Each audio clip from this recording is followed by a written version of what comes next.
नमस्कार दोस्तों, कैसे हैं आप लोग। तो हम लोग हिंदी में आज एक नया चैप्टर पढ़ेंगे और वो है अलंकार। आज हम अलंकार के बारे में बात करेंगे और हम रस पढ़ चुके हैं, समास पढ़ चुके हैं और संधि पढ़ चुके हैं। तो आज हम पढ़ेंगे अलंकार। चलिए अलंकार के बारे में बात करते हैं। आज हम बात करते हैं अलंकार के बारे में। अलंकार, अगर अलंकार को हम अलग करें तो क्या बनेगा।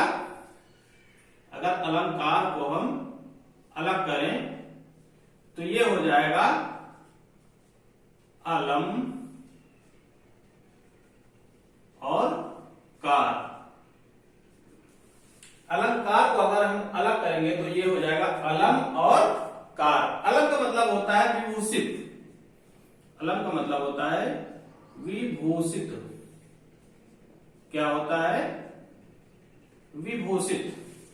अलम का मतलब होता है विभूषित और कार का मतलब है करने वाला। कार का मतलब होता है करने वाला, करने वाला। अर्थात हम कह सकते हैं, अर्थात हम कह सकते हैं शोभा बढ़ाने वाला। क्या कह सकते हैं? शोभा बढ़ाने वाला, बढ़ाने वाला।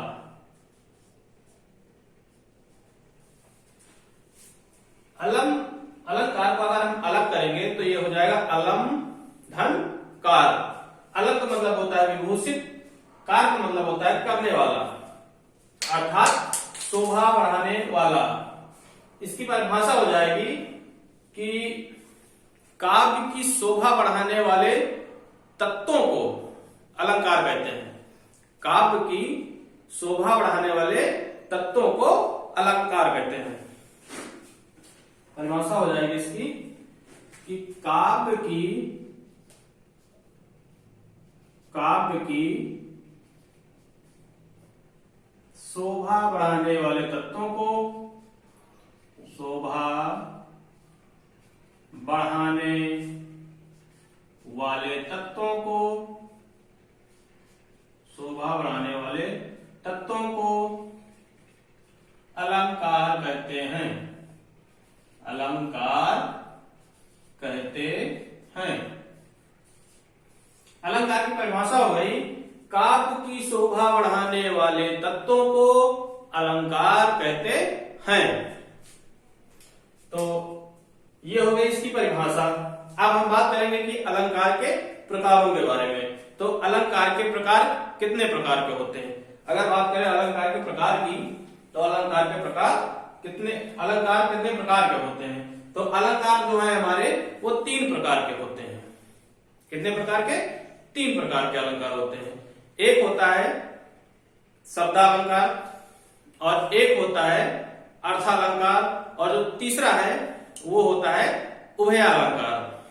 कौन कौन से? पहला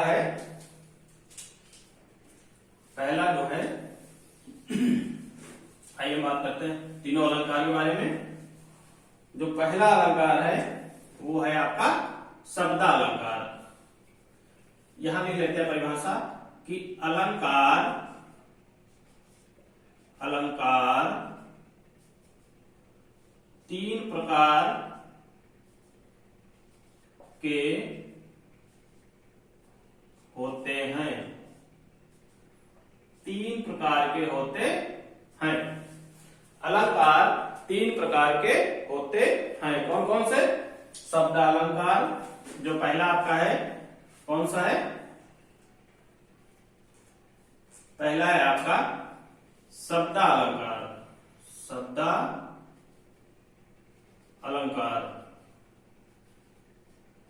पहला है आपका शब्दालंकार और दूसरा जो आपका है वो है अर्थालंकार।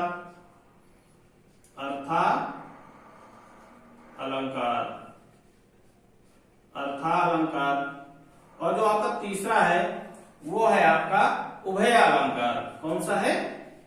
उभया अलंकार, उभया अलंकार।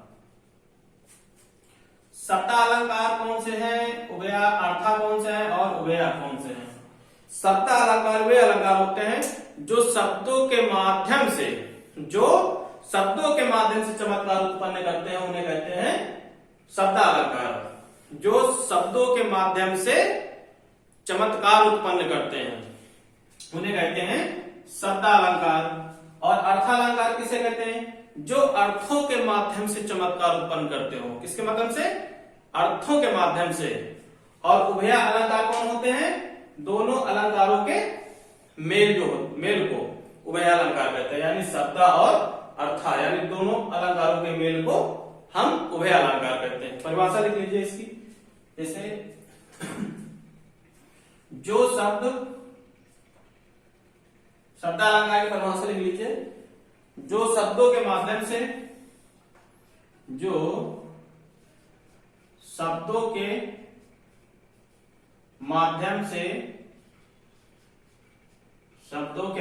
से चमत्कार उत्पन्न करते हैं, चमत्कार उत्पन्न करते हैं। जो शब्दों के माध्यम से चमत्कार उत्पन्न करते हैं उन्हें शब्दालंकार कहते हैं। जो अर्थों के माध्यम से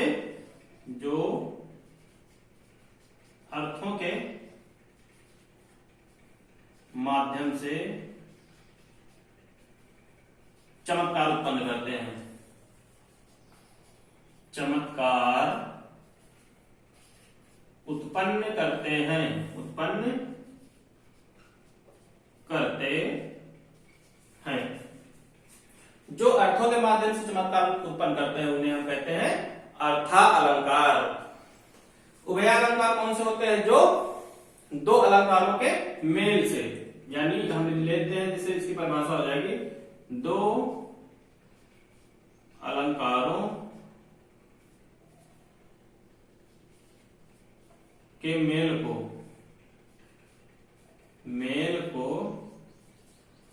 उभया अलंकार कहते हैं, उभया अलंकार कहते हैं। यानी तीनों की परिभाषा जो है वो क्लियर हो गई। इसके बाद शब्दालंकार में कौन कौन से अलंकार आते हैं और अर्थालंकार में कौन कौन से अलंकार आते हैं, उभया में कौन कौन से आते हैं, हम इनके बारे में चर्चा करेंगे। तो सबसे पहले हम बात करेंगे शब्दा अलंकार में कौन कौन से अलंकार आते हैं। शब्दा अलंकार में कौन कौन से अलंकार आते हैं, सबसे पहले हम बात करेंगे शब्दा अलंकार का। शब्दा अलंकार, तो शब्दा अलंकार में जो सबसे पहला अलंकार है हमारा, वो है अनुप्रास अलंकार। कौन सा? अनुप्रास। अनुप्रास शब्दा अलंकार में क्या हम हेडिंग डाल देते हैं? शब्दा अलंकार। शब्दा अलंकार में हम शब्दा अलंकार में सबसे पहले हम पढ़ेंगे अनुप्रास अलंकार। कौन सा?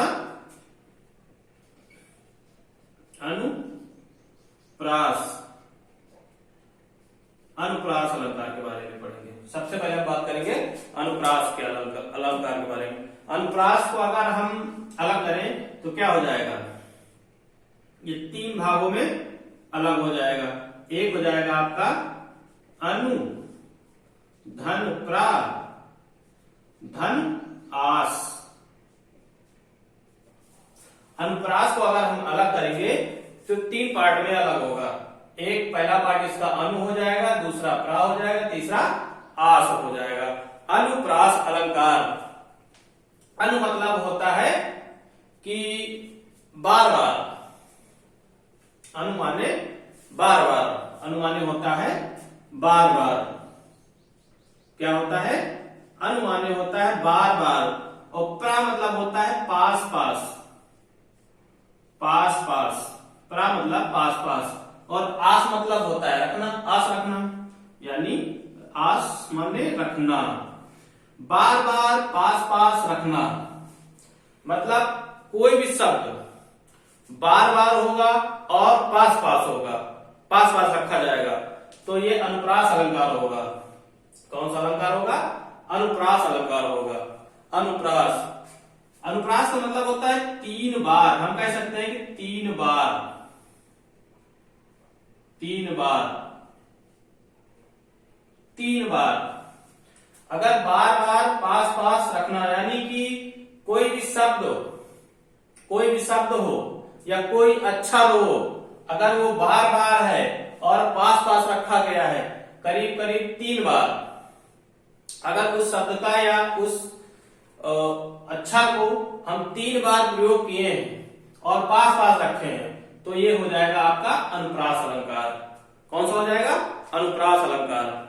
जैसे कि इसकी परिभाषा जैसे है, परिभाषा हम लिख लेते हैं, जहां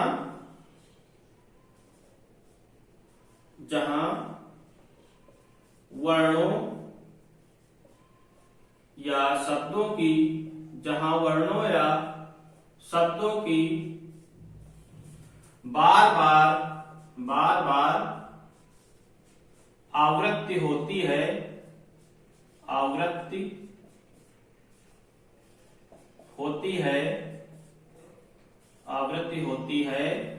वहां अनुप्रास अलंकार होता है।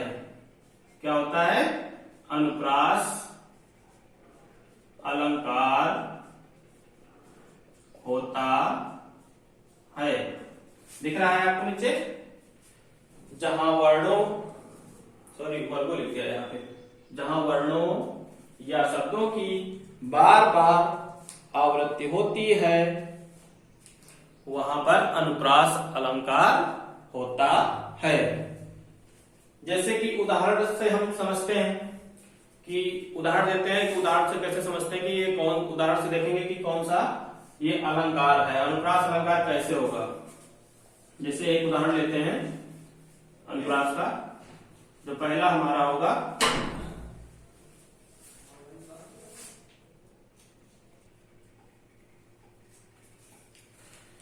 हाँ, तो ये अनुप्रास अलंकार के हम उदाहरण लिख लिए हैं। हम इन पे चर्चा कर लेते हैं कि कैसे पहचानेंगे कि अनुप्रास अलंकार है। जैसे पहला उदाहरण है, ये पहला उदाहरण, बाग में बागन में बगरो बसंत, मतलब बाग में बागन में बगरो बसंत। यहां पर मतलब 3 बार का प्रयोग होना है, 3 वर्णों का या 3 शब्दों का।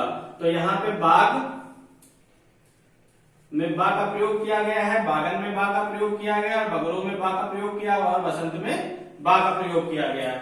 3 बार होना चाहिए। अगर 3 बार है प्रयोग किया गया है वर्णों या शब्दों को, लेकिन यहाँ पे 4 बार है, हमें इससे मतलब नहीं है। हमको देखना है केवल 3 बार। अगर 3 बार कहीं वर्ण का प्रयोग हुआ है, कहीं शब्द का 3 बार प्रयोग हुआ है, 3 से ज्यादा चाहे जितनी बार हो, हमें उससे मतलब नहीं है। हमको यह देखना है कि क्या 3 बार प्रयोग हुआ है। अगर 3 बार प्रयोग हुआ तो इसका मतलब है कि अनुप्रास अलंकार है। तो यहाँ पे 4 बार प्रयोग हुआ है, उससे हमसे मतलब नहीं है। हमको ये देखना है कि ये 3 बार वर्ण का प्रयोग हुआ हो या शब्द का। यहाँ कितनी बार प्रयोग हुआ है? बा बा बा बा, 4 बार, यानी कि 3 बार प्रयोग हुआ, इसका मतलब ये अनुप्रास अलंकार। जैसे इसका कहा जाए, दूसरा उदाहरण है, मुदित मनोहर मंदिर आए, मुदित मनोहर मंदिर आए।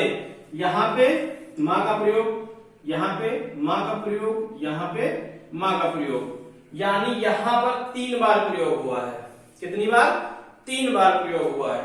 तो इसका मतलब है ये अनुप्रास अलंकार है।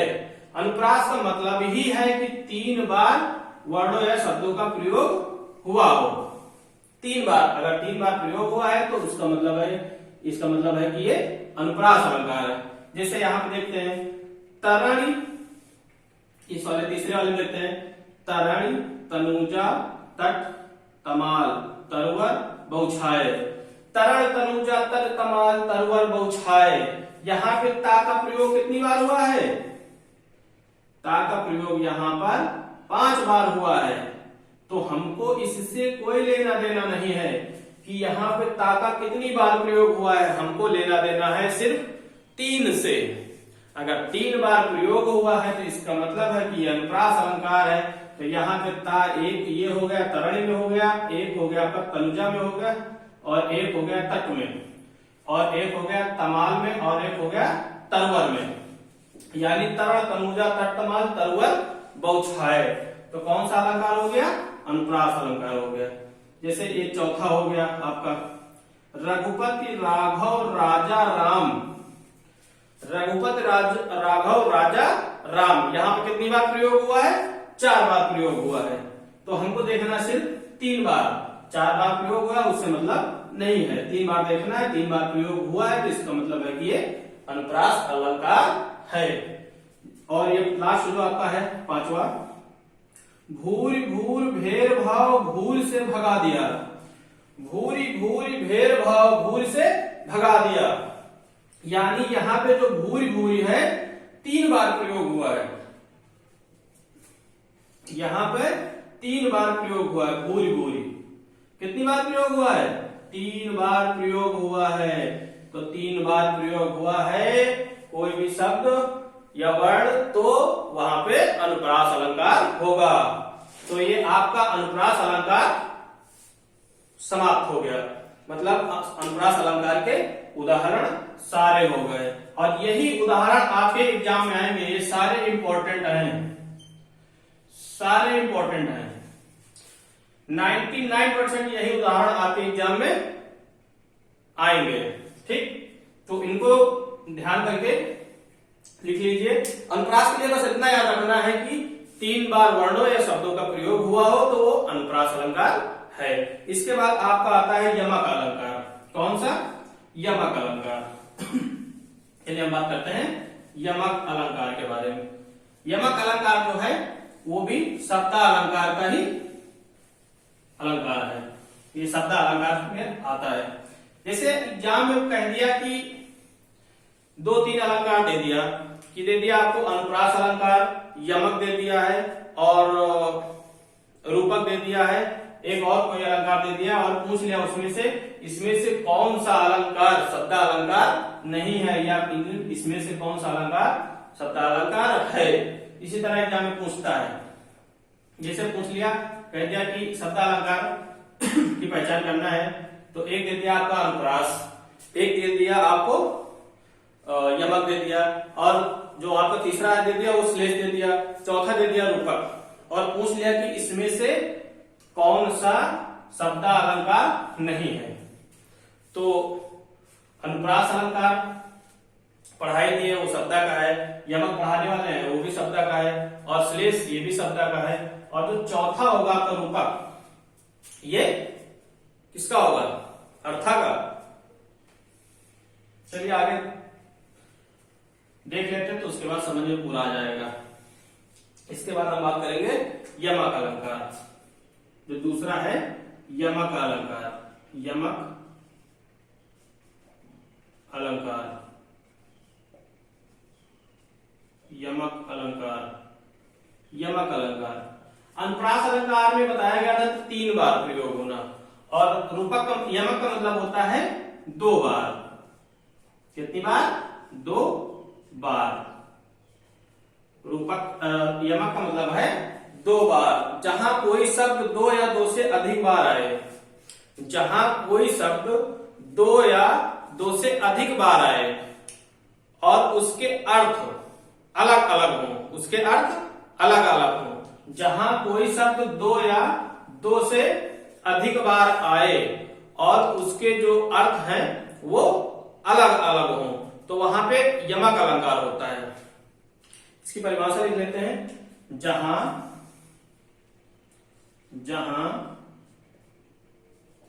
कोई शब्द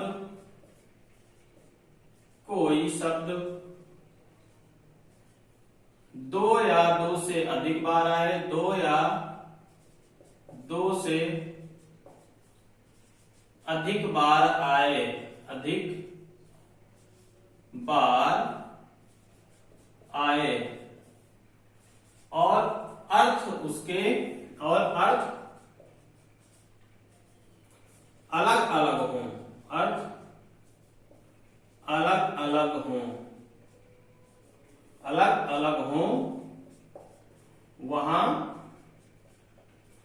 यमक अलंकार होता है, यमक अलंकार होता है। जहां कोई शब्द दो या दो से अधिक बार आए और उसके जो अर्थ हैं वो अलग अलग हों, तो वहां पर कौन सा अलंकार होता है? यमक अलंकार होता है। जैसे कि कहा जाए, उदाहरण के तौर पे उदाहरण से समझते हैं। जैसे कहा जाए काली घटा का, काली घटा का घमंड घटा, काली घटा का घमंड घटा। अब यहां पे देखिए, यहां पे जो घटा है वो दो बार शब्द प्रयोग हुआ है इसका। कितने बार? दो बार घटा शब्द दो बार प्रयोग हुआ है। यानी काली घटा का घमंड घटा। काली घटा मतलब काले बादलों का, यहां पे बात हो रहा है काले बादलों का। और घमंड घटा यानी घमंड कम हुआ, एक है काली घटा यानी काले बादलों के बारे में बात हो रहा है, और एक घमंड कम होने के बारे में बात कर रहा है। यानी घटा तो दो हैं लेकिन दोनों के अर्थ अलग हैं। ठीक, यहां पे घटा दो हैं लेकिन इसके अर्थ अलग अलग हैं। काली घटा यानी काले बादलों के बारे में बात हो रही, और घमंड घटा, एक घटा मतलब कम होना, और एक है काली घटा यानी काले बादलों के बारे में बात हो रही। ठीक है, जो काले काले बादल है उनको घटा बोलते हैं। इसके बाद जैसे दूसरा उदाहरण है, कहा जाए सजना है मुझे सजना के लिए। क्या? सजना, सजना है मुझे सजना के लिए, सजना है मुझे सजना के लिए, सजना के लिए। अब यहां पे सजना जो है दो बार प्रयोग हुआ है। कितनी बार शब्द प्रयोग हुआ है? दो बार। सजना है मुझे सजना के लिए। एक सजना का मतलब होता है शौक श्रृंगार करना, यानी क्रीम पाउडर लगाना, शौक श्रृंगार करना। और एक सजना होता है अपने पति के लिए, पति को बोलते हैं सजना। यानी सजना है मुझे सजना के लिए। सजना संवरना यानी क्रीम पाउडर लगाना, इसको बोलते हैं सजना। एक सजना होते हैं उनके पति, या हम बोल सकते हैं नायक। ठीक, तो दोनों दो सजना है और दोनों के अर्थ अलग अलग। शब्द एक ही हैं पर इसके अर्थ अलग हैं। सजना है मुझे सजना के लिए। इसके बाद जैसे एक उदाहरण और ले लेते हैं, इसमें एक उदाहरण और देखते हैं। एक उदाहरण और है, सारंग ले सारंग यो, सारंग ले सारंग यो, सारंग ले सारंग यो, सारंग पहुंचे जाए, सारंग पहुंचे जाए। सारंग ले सारंग यो, सारंग पहुंचे जाए। जाए गलत है, इसको हम ये वाला लगाएंगे यार। सारंग ले सारंग यो, सारंग पहुंचे जाए। तो इसमें सारंग शब्द का 3 बार प्रयोग हुआ है। कितनी बार? 3 बार। 3 बार प्रयोग हुआ है। और हमको चाहिए कितनी बार? 2 बार। 3 बार प्रयोग हुआ है सारंग, यानी 3 बार शब्द को प्रयोग हुआ है, उससे मतलब नहीं, हमको देखना है 2 बार। दो जो एक शब्द है ना वो 2 बार हो या 2 से अधिक बार हो, उससे मतलब नहीं, लेकिन हमको जरूरत है सिर्फ शब्द 2 बार प्रयोग हो। ठीक, और अनुप्रास में कहा गया था वर्ण और अक्षर, वहां वर्ण और अक्षर के बारे में बात हो रही थी, और यहां शब्दों के बारे में बात हो रहा है। इसके बारे में, शब्दों के बारे में। तो ये उससे अलग है, ये नहीं कि इसमें 3 सात प्रयोग हुआ है सारंग सारंग, तो तो ये अनुप्रास हो जाएगा, लेकिन अनुप्रास नहीं होगा क्योंकि वहां वर्णों और अक्षरों के बारे में बात हुआ है और यहाँ शब्दों के बारे में बात हुआ है। तो एक सारंग का मतलब हो गया आपका सारंग लय सारंग योग, सारंग लय यानी सांप, सारंग लय सारंग योग। एक सारंग का मतलब होता है मोर, क्या होता है? मोर। सारंग लय सारंग योग, सारंग पहुंचे जाए। एक सारंग का मतलब होता है बादल। अब इसका अर्थ क्या हो जाएगा? एक सारंग का मतलब हो गया सांप और एक सारंग का मतलब हो गया मोर और एक सारंग का मतलब हो गया बादल। सारंग लय सारंग गयो, सारंग पहुंचे जाए मतलब सांप को लेकर सारंग यानी मोर, मोर जो है सांप को लेकर बादल पहुंच गया है। सारंग लय सारंग गयो, सारंग पहुंचे जाए यानी सांप को मोर लेकर बादलों में पहुंच गया है, बादलों में पहुंच गया है। तो यहां शब्दों का प्रयोग हुआ है और वहां अगर अनुप्रास की बात करें तो अनुप्रास में वर्ण और अक्षरों के बारे में बात करते हैं, लेकिन यहां हम शब्दों के बारे में बात कर रहे हैं। जैसे कि एक और बहुत ही अच्छा उदाहरण है कि 3 बेर खाती थी वे, 3 बेर खाती थी वे, खाती थी वे, 3 बेर खाती हैं, 3 बेर खाती हैं, 3 बेर खाती थी वे, 3 बेर खाती हैं। यहां पर 3 बेर खाती थी यानी यहां 3 बेर के बारे में बात हो रही है, यानी 3 बेर जो है 3 बेर के 2 शब्द हैं। 3 बेर खाती थी वे, 3 बेर खाती हैं। यहां पर एक बेर 3 बेर का मतलब होता है जो फल के बारे में और 3 बेर खाती हैं, इसका मतलब हो गया ये पहर के बारे में बात हो रहा है। किसके बारे में? पहर के बारे में। या हम नहीं इसको इसको कहेंगे हम पहर और इसको कहेंगे फल। कहे आगे 3 बेर खाती थी वे यानी सुबह दोपहर शाम, 3 पहर। 3 बेर का मतलब होता है 3 पहर, सुबह दोपहर शाम। 3 बेर खाती थी वे, सुबह दोपहर शाम और 3 बेर खाती हैं। बैल के 3 फल खाती हैं, बैल के 3 फल खाती हैं यानी कि बैरी जो उन्हें बोला जाता है, बैरी। बैरी होता ना गांव में, गांव में बैरी हो तो वही बैरी का फल मतलब 3 पहर, सुबह दोपहर शाम, 3 बेर खाती थी वे और 3 बेर खाती हैं। बैल के 3 फल ही खाती हैं, 3 बेर खाती थी और 3 ही बेर खाती हैं। और इसके बाद एक उदाहरण और है, उसको भी देख लेते हैं।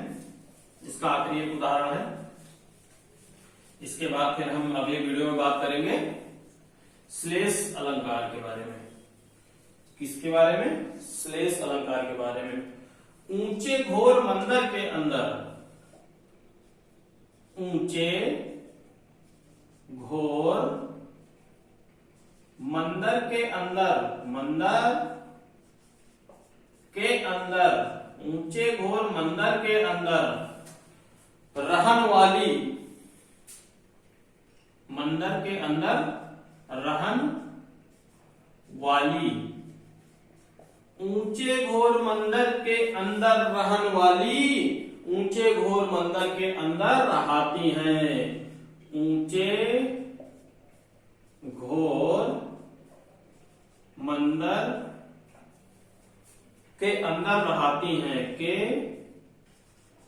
अंदर रहाती हैं, रहाती हैं यानी ऊंचे घोर मंदिर के अंदर रहन वाली, ऊंचे घोर मंदिर के अंदर रहने वाली, ऊंचे घोर मंदिर के अंदर रहती हैं। यहाँ पे जो मंदिर है, मंदिर शब्द का 2 बार प्रयोग हुआ है